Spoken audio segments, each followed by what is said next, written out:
film culte pour certains, mais pour Spielberg, il s'agit du pire de sa filmographie. Une œuvre rejetée par son réalisateur, tel son héros, rejeté des adultes. Autant dire que c'était pari risqué pour Steven Spielberg de dénaturer ce personnage devenu populaire en 1953 grâce à Disney. Vous l'avez compris, aujourd'hui on va s'attaquer au film Hook et on va s'interroger quant à savoir si c'était judicieux de faire grandir Peter Pan.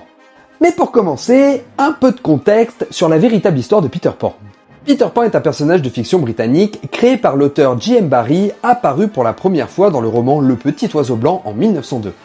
Dans cette première version, Peter vivait à Londres, et tous les enfants étaient moitié oiseaux, moitié humains. Ce qui explique d'ailleurs pourquoi ils pouvaient voler. Barrie a progressivement amélioré son roman et a ajouté de nouveaux éléments que nous retrouverons dans la pièce de théâtre.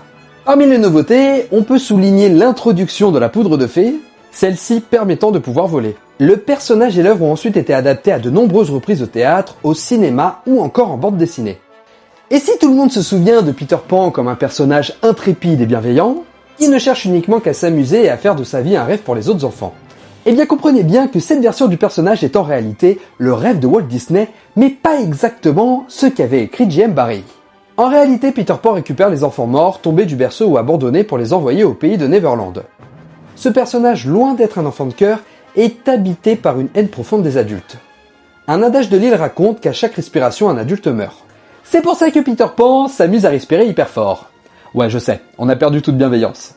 Mais en plus des adultes, il tue également les enfants perdus.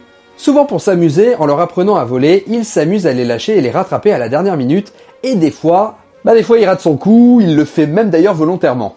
Dès qu'ils grandissent, il ne veut plus d'eux sur cette île.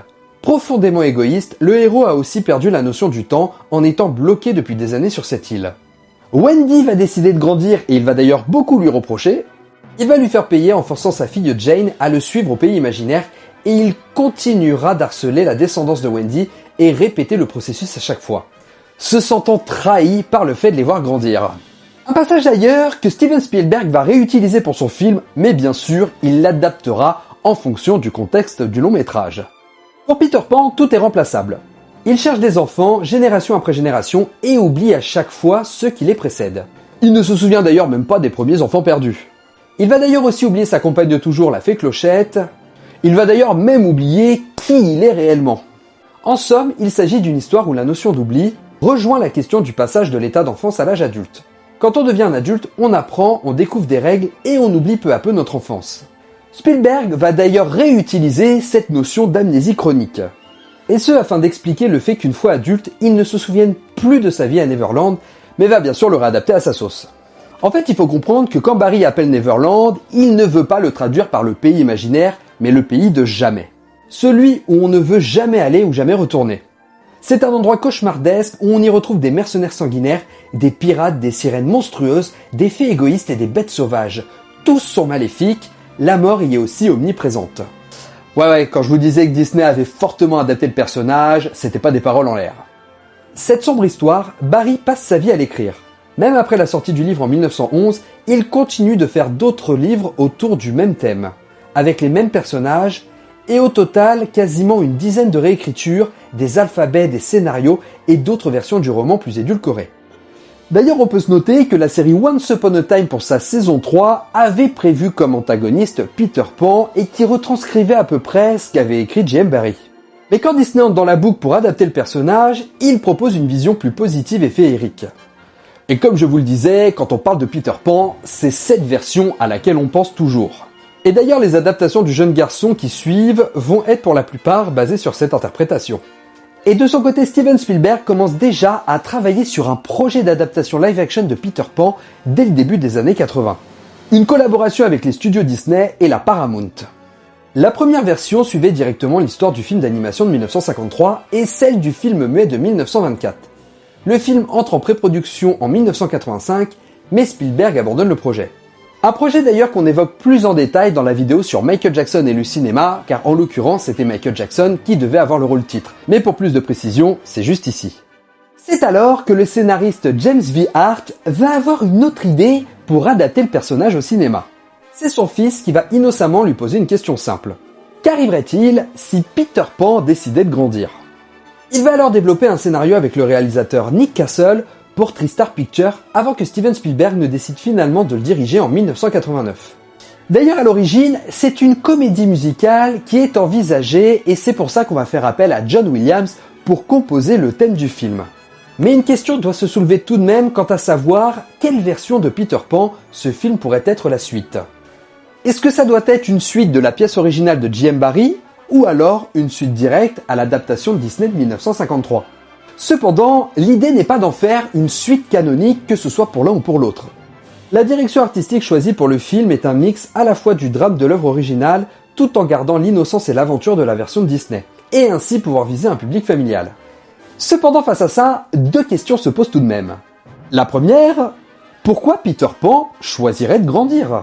Dans une approche plus stéréotypée, ce qui pousse souvent les hommes à changer ou à sombrer tourne autour de deux choses. Soit l'argent, soit une femme. Or, intégrer une logique financière à Peter Pan reste délicate. La raison qui pourrait alors le pousser à grandir passerait donc plus naturellement par une femme. Et la deuxième question qu'il faut se poser, qu'est-ce qui pousserait Peter Pan à retourner au pays imaginaire alors qu'il l'a quitté depuis un moment ? Donner une raison valable à tout connecter implique forcément de ne pas laisser à Peter le choix de revenir. L'idée scénaristique serait donc d'orchestrer l'enlèvement des enfants de Peter par le capitaine Crochet afin de le forcer à sortir de son ennui éternel depuis son départ. Car finalement, qu'est-ce qu'un antagoniste s'il n'y a pas de protagoniste à combattre ? Et de vous à moi, ne vous êtes-vous jamais demandé à quoi servait exactement l'existence du capitaine Crochet et quelle symbolique il y avait autour de ce personnage ? Pour rappel, dans les romans, Crochet est presque le gentil de l'histoire. Un ancien enfant perdu devenu adulte dont Peter finira par couper la main avant de la donner au crocodile. Ah ouais, c'était un sacré fils de... Du coup, dans cette version, en dehors de son affrontement avec Peter Pan, Crochet est littéralement bloqué à Neverland. Sa seule véritable raison d'exister devient donc Peter Pan lui-même. Mais maintenant qu'on a notre histoire, il faut bien sûr pouvoir caster les acteurs.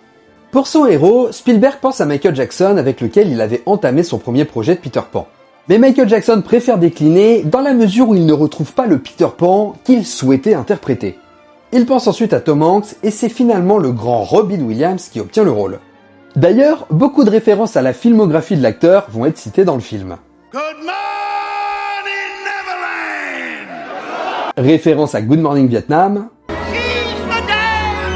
Référence à la réplique culte de Robin Williams dans le film Le Cercle des Poètes Disparus. Et pour son capitaine Crochet, Spielberg pense d'abord à David Bowie. Il pense ensuite à Christopher Lloyd et Donald Sutherland, et c'est Dustin Hoffman qui va décrocher le rôle de l'antagoniste du film. Et je tiens d'ailleurs à noter que le costume que va porter Dustin Hoffman est sans nul doute un des meilleurs qui représente le capitaine Crochet. Danny DeVito et Joe Pesci sont envisagés pour le rôle de Monsieur Mouche, et c'est finalement Bob Hoskins, célèbre pour avoir interprété Eddie Valiant dans Roger Rabbit. Et enfin, pour la fée Clochette, Winona Ryder a été envisagée, mais c'est finalement Julia Roberts, au sommet de sa carrière à cette époque, qui va être castée, mais pour qui le tournage va être extrêmement compliqué. Casting fait, passons au tournage. Hook a été tourné entièrement sur les plateaux de Sony Pictures Studios à Culver City, en Californie. Et ça allait être 116 jours d'enfer pour Spielberg et toutes les équipes du film. Julia Roberts venait de se séparer et d'annuler son mariage avec Kiefer Sutherland. Elle était sous cacheton et dépressive. Un terrain glissant qui allait faire fleurir une montagne de caprices et de galères. Alors que Robin Williams est un amour de tous les jours, et que Dustin Hoffman s'est également révélé être hyper adorable, Julia Roberts allait être le grain de poivre. Quotidiennement, la star allait multiplier les caprices, s'en prendre sans cesse aux techniciens, râlant sur ce qu'elle devait faire, pourrissant tout le monde tout le temps, jusqu'au jour où la cible fut Steven Spielberg lui-même. Alors même s'il est réputé comme d'une très grande bienveillance, autant vous dire qu'il faut pas l'énerver le Spielberg. Quant au terme d'une énième envolée caractérielle, elle allait le traiter de sinistre con. Pour la première fois excédé par le comportement de sa vedette, payé 4 millions de dollars en plus, la dit en passant, Spielberg a poussé une gueulante mémorable, recadrant une bonne fois pour toutes sa fée Clochette, qui va finir par se calmer d'un coup pour le reste du tournage. Mais le mal était fait et toute l'équipe détestait la Pretty Woman, à tel point que dans les coulisses du tournage, elle avait un surnom resté dans les annales, Tinker Hell, référence à Tinker Bell en version originale pour Clochette. Mais au-delà de ce casting, plusieurs stars vont également faire quelques caméos dans le film. Glenn Close y fait un court caméo le temps d'une scène et interprète un pirate qui se voit enfermé dans le fameux coffre à Bobo. On peut même apercevoir George Lucas et Carrie Fisher, alias Leia Organa. Grands amis de Steven Spielberg, on les voit de manière très furtive. Il s'agit du couple qui s'embrasse sur le pont de Westminster, qui s'envole après le passage de la fée Clochette. Et même un de mes chanteurs préférés, Phil Collins, va faire une apparition, y incarnant l'inspecteur de police qui intervient après la disparition des deux enfants Banning. Et Gwyneth Paltrow va également faire ses premiers pas en incarnant la version jeune de Wendy. Why are you crying? What's your name? Wendy Moira Angela Darling. Mais concrètement, Hook, de quoi ça parle exactement? Peter Banning, un avocat d'affaires à qui tout réussit professionnellement, délaisse sa famille et ses deux enfants, Jack et Maggie. Il décide de partir en Angleterre pour fêter Noël et célébrer le nouvel orphelinat de Wendy Moira Angela Darling, qui n'est autre que la grand-mère de Moira, la femme de Peter. Pendant l'inauguration du nouveau centre, les enfants de Peter vont se faire enlever, laissant pour seul indice une griffure sur les murs et un parchemin réclamant le retour de Peter pour un affrontement signé de la main du capitaine Crochet. Mais quand je dis de la main, c'est une façon de parler. Wendy révèle alors à Peter qu'il est le vrai Peter Pan des contes et qu'il doit absolument retrouver la mémoire pour redevenir l'enfant qu'il était et libérer les siens. Clochette retrouve Peter pour l'emmener au pays imaginaire et s'ensuit une série d'entraînements avec les enfants perdus pour l'aider à retrouver sa légitimité de protecteur du pays imaginaire. Alors déjà autant vous dire que la représentation du Peter Pan adulte est tout simplement géniale grâce à Robin Williams. Parce qu'elle reprend tous les symboles du passage de l'enfance à l'âge adulte. Oublier sa légèreté, perdre son imaginaire, vivre dans la dureté d'un monde où il faut rester froid et garder les pieds sur terre pour survivre. Et ce n'est d'ailleurs pas un hasard si à Neverland tous les adultes sont des pirates. Le parallèle est d'ailleurs clairement assumé lorsque Jack parle de son père à Wendy qui lui répond « Peter, you've become a pirate. » Sous-entendu, t'es devenu un adulte, mais où est passée ta magie? Sachant que le film s'ouvre sur la pièce Peter Pan jouée par la propre fille de Peter.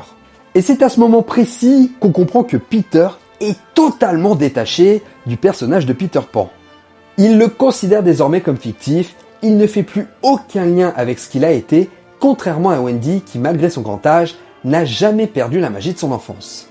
Et quand on prend le temps d'analyser la métaphore derrière le synopsis du film, on comprend que le film raconte surtout l'histoire d'un père éloigné de sa famille qui doit retrouver son âme d'enfant afin de pouvoir préparer ses propres enfants à affronter la dureté de la vie. Et puis de vous à moi, aviez-vous déjà imaginé une seule seconde que Peter Pan pouvait avoir le vertige?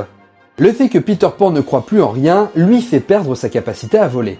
Mais à défaut de la perdre, il en a aussi peur. Et c'est ça qui est fort dans cette histoire. Comme un adulte qui cherche constamment à garder les pieds sur terre. Parce que le véritable objectif de Hook, c'est de raconter une histoire qui ne s'était encore jamais produite à Neverland. Une cohabitation entre le monde des enfants et celui des adultes incarné au travers de Peter. Et dès le début, le parallèle est très présent, notamment sur l'image de la fenêtre dans la chambre des enfants. Celle que Peter veut absolument garder fermée, alors que Peter Pan lui-même entrait justement dans les maisons où les fenêtres restaient ouvertes. J'aimerais d'ailleurs qu'on s'arrête un instant sur les retrouvailles entre Peter Pan et les enfants perdus. Naturellement, Peter ne se souvient plus d'eux. Mais eux non plus ne le reconnaissent pas. D'une certaine manière, lorsque Peter décidait autrefois de quitter Neverland en confiant le groupe à Rufio, le film installe déjà une notion d'abandon. Un sentiment que les enfants perdus connaissent forcément, et connaissent même un peu trop. Mais même si Peter revient, il ne peut évidemment pas être accueilli à bras ouverts. Exactement comme un parent absent pendant des années qui rentrerait soudainement à la maison. Et c'est là que commence son plus grand combat philosophique. Abandonner sa rationalité d'adulte pour recommencer à penser comme un enfant. Une idée brillamment illustrée dans la scène du repas imaginaire. Et au fond, une autre question se pose. Peut-il réellement exister des adultes bienveillants au pays imaginaire? Parce que Neverland est un monde qui tire son existence de l'imagination, du rêve et de l'innocence des enfants. À partir du moment où l'adulte représente le sérieux, l'autorité et la rationalité, il devient presque naturellement une menace pour cet univers. Puisqu'il empêche les enfants de rêver, voilà pourquoi au pays imaginaire, un adulte ne peut jamais vraiment être considéré comme un allié. Donc ce qui nous amène à une autre question, est-ce que Peter Banning a la capacité à redevenir Peter Pan? Et ce malgré sa condition d'adulte. Ses réflexes commencent à revenir pendant le repas, mais ce n'est qu'au moment où il pense avoir perdu l'amour de son fils qu'il comprend enfin que tout repose sur une seule chose, l'espoir. Il est d'ailleurs important de noter que lorsque Peter va retrouver la mémoire et être capable de s'envoler grâce à une pensée agréable, il ne va pas se servir d'un souvenir de son enfance. Il se sert d'un souvenir de sa vie actuelle. Et ça c'est important. Peter ne redevient jamais totalement Peter Pan. Il devient une version améliorée de lui-même, capable de réunir le meilleur des deux mondes, la maturité d'un adulte et l'espièglerie d'un enfant, ce qui fait finalement de lui un héros encore plus fort qu'avant. Jusqu'au point où, ayant récupéré ce qui compte le plus pour lui, ses enfants, il refuse catégoriquement l'affrontement avec le capitaine Crochet. Bon oui, évidemment, bien sûr qu'il y aura quand même un climax. La symbolique finale de la fenêtre laissée ouverte résume parfaitement le message du film. Laisser une place à l'inconnu, aux rêves et aux possibilités. Donc maintenant qu'on a vu tout ça, on peut essayer de répondre à cette question, est-ce que l'idée de faire grandir Peter Pan était une bonne idée? Spielberg avait déclaré à Allociné lors du Festival de Cannes de 2016 « Hook n'est pas un conte de fées. Hook est un film qui parle de la réalité pratique juxtaposée à un monde très célèbre, celui de Peter Pan. Mais c'est surtout l'histoire d'un homme qui doit se rappeler qui il était car il l'a oublié. C'est un énorme conte en technicolor sur l'amnésie, sur le fait de retrouver ses souvenirs et donc son enfance. Et comme je vous le disais tout en début de vidéo, Steven Spielberg considère Hook comme le plus mauvais de ses films. Il estime que la technologie de l'époque n'était pas suffisante pour donner lieu à des scènes impeccables, mais reste tout de même honoré de voir que toute une génération de spectateurs plus jeunes portent le film dans leur cœur. Il avait d'ailleurs déclaré « Je ne suis pas fan de Hook, mais c'est le cas de mes enfants. Il y a toute une génération de jeunes qui apprécient vraiment le film à un degré qui dépasse ce que j'ai pu y mettre. » Donc finalement, quand on reprend l'analyse du film et ce que Spielberg essaie de nous expliquer, on comprend que Hook est une sorte d'appel de détresse. Un appel de détresse envoyé par les enfants aux adultes. Une manière de leur rappeler de ne jamais oublier les souvenirs de leur enfance afin de continuer à transformer cette mémoire en magie dans leur vie d'adulte. Car finalement, deux mondes qui semblent totalement s'opposer pourraient totalement coexister. Spielberg livre alors un récit unique autour d'un Peter Pan devenu adulte. Une proposition où le garçon qui ne voulait pas grandir finit d'une certaine manière par tenir la promesse la plus importante de sa légende. Et à travers le regard de Robin Williams, le personnage prend une dimension encore plus forte. Car il a réussi à incarner lui-même cette magie enfantine à travers ses rôles, une énergie qui a profondément marqué toute une génération. Et rien que pour ça, un grand merci Monsieur Williams. Et c'est là-dessus que nous terminons cette vidéo. Merci beaucoup de l'avoir suivi jusqu'au bout, j'espère qu'elle vous aura plu. N'hésitez pas à liker, partager, commenter, c'est ce qui aide le plus la chaîne. Vous pouvez également devenir membre soutien et avoir accès à du contenu en avant-première. En attendant, pensez à vous abonner pour ne pas rater les prochaines vidéos. Moi je vous laisse, ciao les amis.